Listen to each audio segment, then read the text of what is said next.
अस्सलाम वालेकुम भाऊ। वालेकुम सलाम।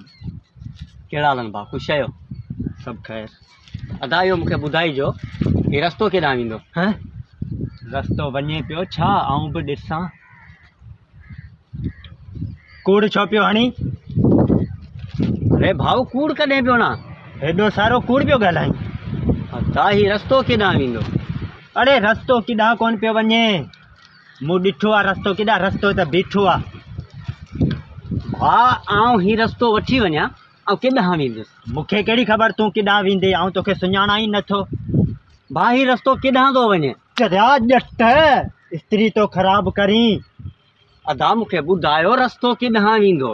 रस्तो किॾांहुं कोन पियो वञे, रस्तो बीठो आहे चरिया बीठो आहे।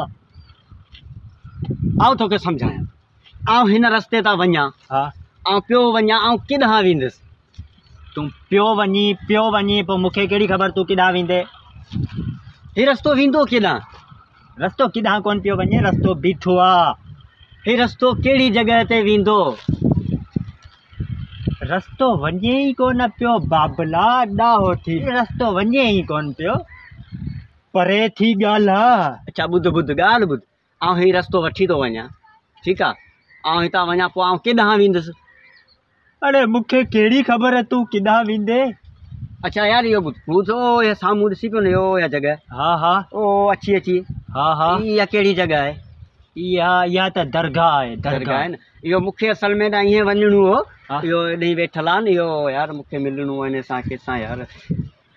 तूं यादि कर पोइ मूंखां पुछ। हा इहो साजन मशाक, हा इन सां मुलाक़ात करणी हुई यार। साजन मशाक हुनजी हीअ औताक अथई हुनजी।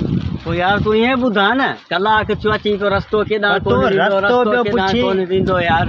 हेॾा महिरबानी केरु चवंदो? महिरबानी त चव। महिरबानी वॾी ॻाल्हि आहे, अॼुकल्ह कंहिंजी मदद करियूं था, महिरबानी ई कोन था चवनि।